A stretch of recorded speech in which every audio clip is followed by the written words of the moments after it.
Well, hello, Fitness For You family. How you guys doing? It's Aaron here at Fitness For You.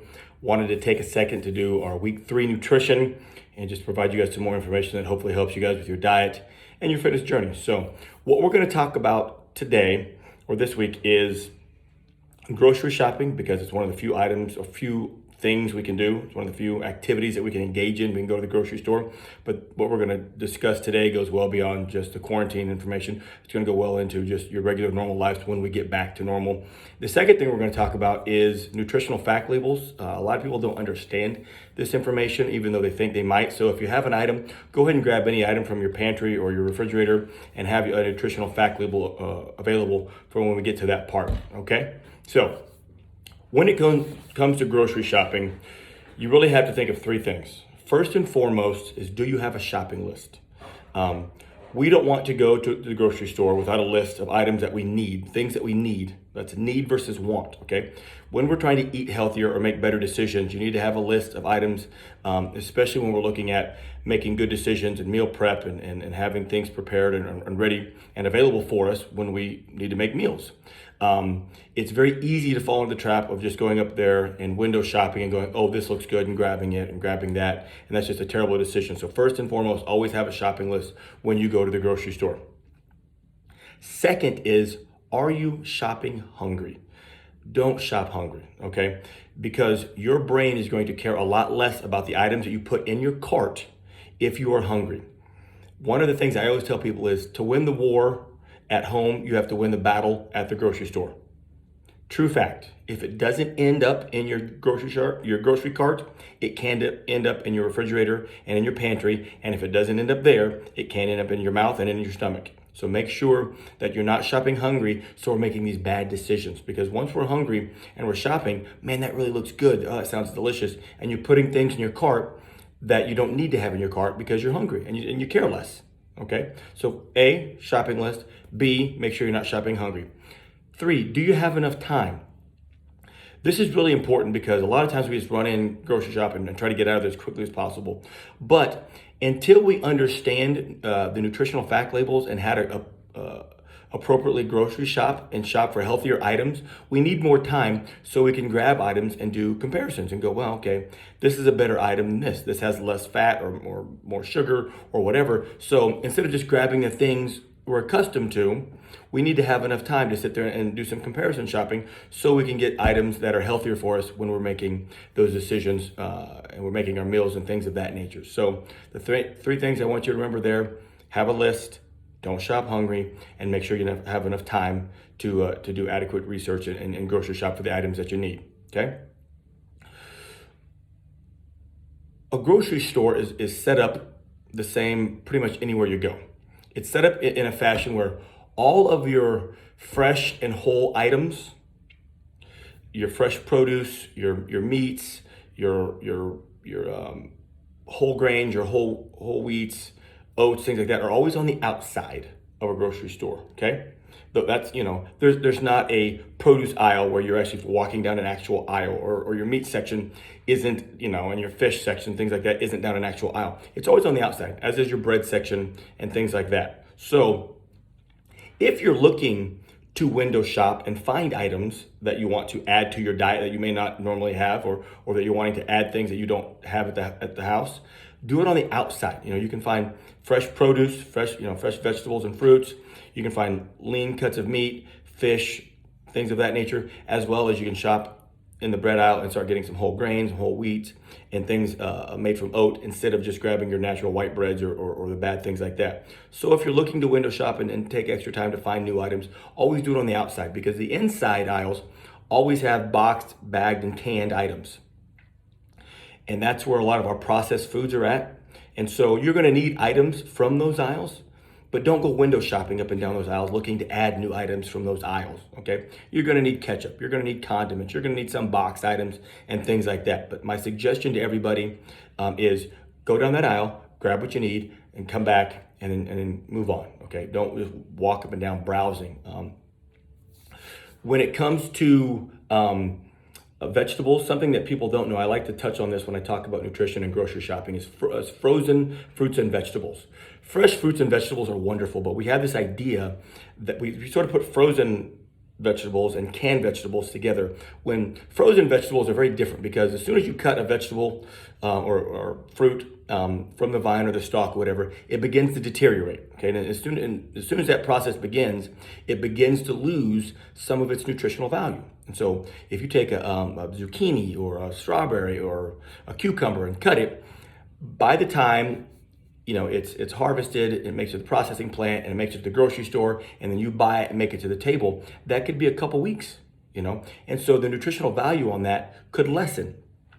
When it comes to frozen items, they're cut from the vine or the stalk just the same, and they're cleaned up, and then they're frozen instantly. It's in that freezing process that all those nutrients are locked in, because the degradation process is stopped, it's halted. And so the next time the degradation process begins again is when the produce is thawed, and that's going to be at your dinner table. So it has probably at least a week or so of preservation time when it's frozen, and those nutrients are not broken down. That actually, the studies have shown that frozen items are healthier as far as their nutritional content than fresh produce. Let me say this very clearly. I am not talking anybody away from fresh produce. I would always suggest and recommend going to fresh produce. My point is don't think just because you're grabbing a frozen item, you're getting a lesser item or less healthy item. It's different than a lot of canned items or things like that. The biggest thing you want to make sure is, if you look at a frozen item, look at the ingredients, make sure that the item is the only ingredient on there. If you buy frozen corn or frozen broccoli or frozen cauliflower, make sure that's it. Make sure that's the only ingredient in there. Okay, so I wanted to throw that out there really quick. The next thing I want to talk about is nutritional fact labels. This is something that so many people have no idea about. Like you're never taught, what's on a nutritional fact label here. You just sort of go, I think. So when I'm sitting down doing nutritional sessions with people, one of the first questions I ask is where do your eyeballs go first? When you look at a nutritional fact label, where do your eyes go? And I'll take a second. Ask yourself that. What's the first thing you think of? And something's instantly going to pop in your head. Some of you are probably thinking calories or sugar or fat or things like that. The very first thing you should look at is serving size. Okay, you should go directly to the serving size when you're looking at that, because that means that's going to show you if you eat a serving, what everything else in there means and how much of that you're getting. And this can be very deceptive by some companies, because if you have an item, and let's say this drink here, it's one serving, but let's say the serving size was 2 instead of 1. Well, everything on here would be double. Even though I'm going to drink the whole thing, if it said it had 150 calories and there were 2 servings in here, I'm actually drinking 300 calories. But our knee jerk is to just look at it and go, oh, it's got 150 calories. Boom, great. But if the serving size is 2 or more, or 3 or whatever, you have to then double the serving size based on how much you think you're going to consume. Oftentimes, small bags of things, because they're higher in fats or sugars, will put unrealistic serving sizes on there. They'll put, they'll put their numbers, their fats, their sugars, their carbs, things like their calories, but they'll break it into 2 serving sizes or 3 serving sizes when most people will sit down and eat the whole thing. And that's sort of a deceptive way to make it look better. So always make sure you look at the serving sizes. That way you know every bit of information after that, you know how to apply it accurately. Okay, so once you have that down, the next thing you want to look at is your calories. Calories are ultimately what everything is made up of, all your macronutrients, your carbs, your fats, your proteins, and that's going to let you know exactly how much impact to your diet that item is going to have in the calories. So you want to see your calories next.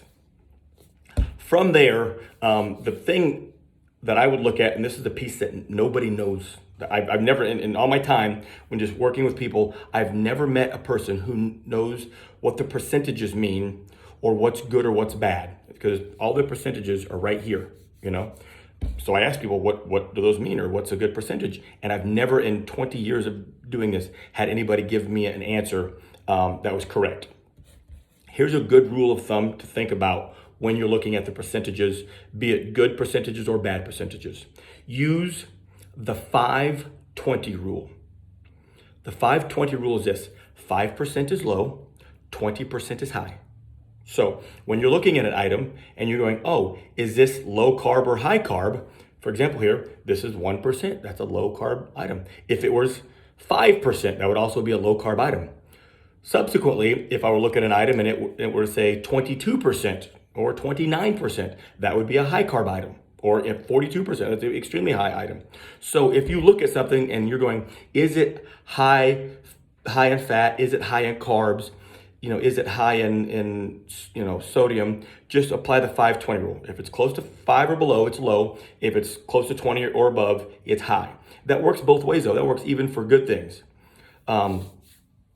If you're looking to get more vitamin D or calcium or iron in your diet, that 5-20 rule is the same thing. You look at it and go, okay, I need more vitamin D in my diet.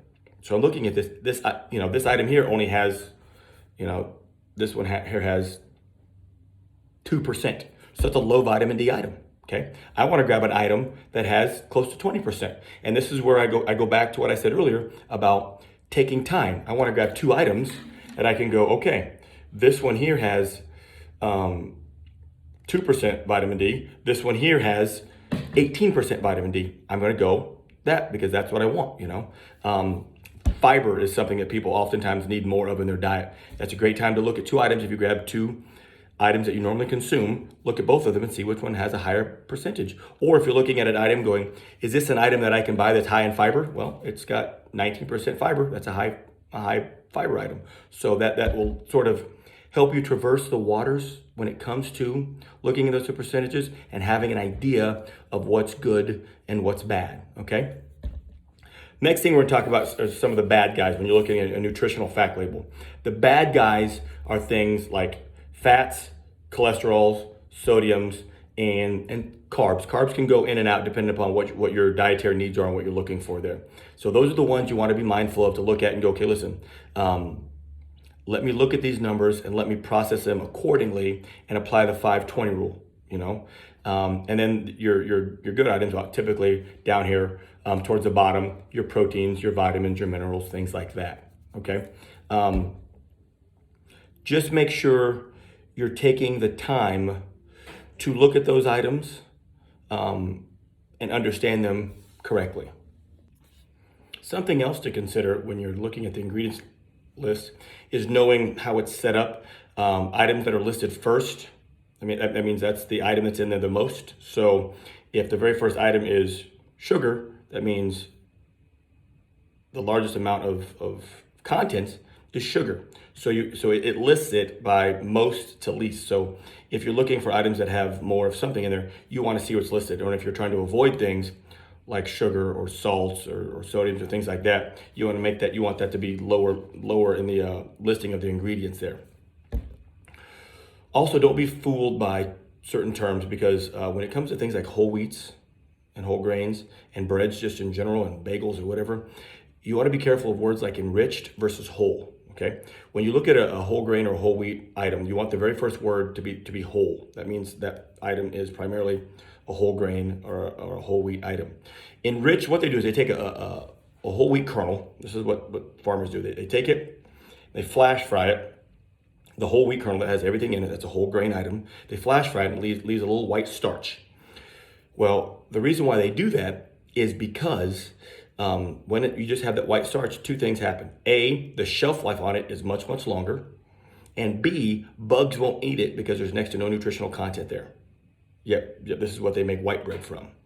So how they enrich it is they sort of trick people and they go, okay, now what we're going to do is we're going to take all the good stuff from the wheat germ, the bran and the germ. We're gonna take it. We're gonna flash fry it off. We're gonna put just a little bit of that back in, a little bit of fiber back in there, not a lot, just a little bit, and then we're gonna call it enriched. So you think you're getting a healthier product when you're barely getting a better product than just good old fashioned, 1980s white bread. What you also have to be careful of is wheat bread that says wheat bread and not 100% wheat. Because if you flip it over and it says enriched on it, oftentimes you'll see something in the ingredients list like molasses. And what they'll do is we'll take white bread, dye it brown, enrich it put a little bit of what they took off back into it, so they can call it wheat bread. And you look and you see it's brown, it says wheat on the front, and you're like, oh great, perfect. And you go buy it, thinking you're buying wheat bread. And that's not the case. So you want to flip the item over, look in the ingredients label, and see if the first word is whole. Whole grain, whole wheat, whole oat. What you don't want to see is something like enriched, okay?